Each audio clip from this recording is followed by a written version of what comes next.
जय माता दी दोस्तों, कैसे हैं आप सब। कमेंट बॉक्स में हर हर महादेव लिखना ना भूलिएगा। आज मैं आपके साथ योगिनी एकादशी व्रत कथा शेयर करने वाली हूँ।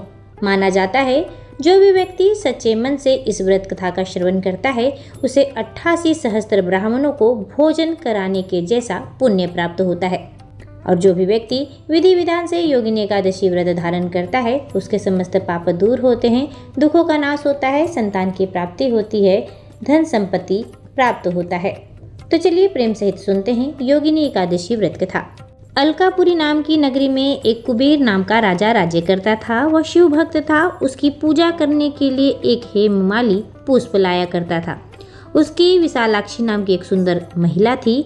एक दिन वह मानसरोवर से पुष्प लेकर आया और अपनी पत्नी के साथ रमन करने लगा और दोपहर तक वह राजा के पास नहीं पहुंचा।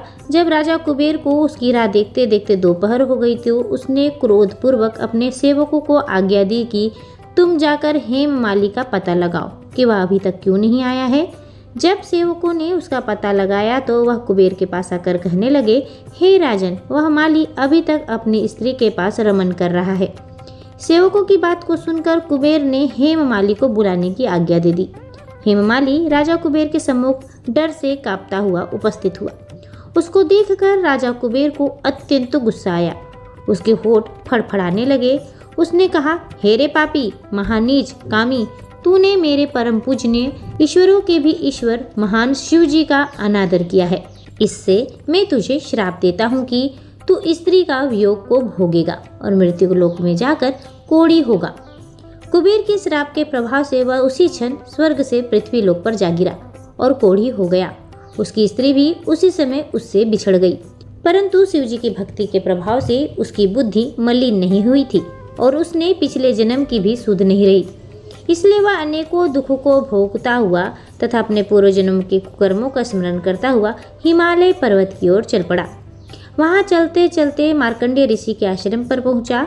वह ऋषि अत्यंत वृद्ध तथा तपशाली थे। वह दूसरे ब्रह्मा के समान प्रतीत हो रहे थे और उनका आश्रम ब्रह्मा की सभा के समान शोभा दे रहा था। उनको देखकर वह हेममाली वहां गया और उनको प्रणाम करके उनके चरणों में गिर पड़ा। उनको देखकर मार्कंडेय ऋषि बोले कि तूने कौन सा खोटा कर्म किया है जिससे तू कोढ़ी हो गया और महान दुख भोग रहा है। इस पर हेममाली बोला, हे मुनि, मैं यमराज कुबेर का सेवक था। मेरा नाम हेममाली है। राजा की पूजा के लिए मैं रोज ही पुष्प लाया करता था। एक दिन अपनी पत्नी के साथ विहार करते करते मुझे देर हो गई और दोपहर तक फूल लेकर मैं नहीं पहुंचा। उन्होंने मुझे श्राप दिया कि तू अपनी पत्नी का वियोग भोगेगा और मृत्यु लोक में जाकर कोढ़ी होगा। इसी कारण मैं कोढ़ी हो गया हूँ और मुझे महान दुख भोगने को मिल रहा है। अंततः आप ही कोई ऐसा उपाय बतलावे जिससे मेरी मुक्ति हो। इस पर मार्कंडेय ऋषि बोले कि भाई, तूने मेरे सामने सत्य वचन कहा है, इसलिए मैं तेरे उद्धार के लिए एक व्रत बतलाता हूँ। यदि तू आषाढ़ मास के कृष्ण पक्ष की योगिनी नामक एकादशी का विधि पूर्वक व्रत करेगा तो तेरे समस्त पाप नष्ट हो जाएंगे और तुझे सुंदर काया प्राप्त होगी। इस पर हेममाली बहुत प्रसन्न हुआ और मुनि के वचनों के अनुसार ही योगिनी एकादशी का विधि पूर्वक व्रत किया। इसके प्रभाव से वह फिर से अपने पुराने रूप में आ गया और अपनी पत्नी के साथ विहार करने लगा।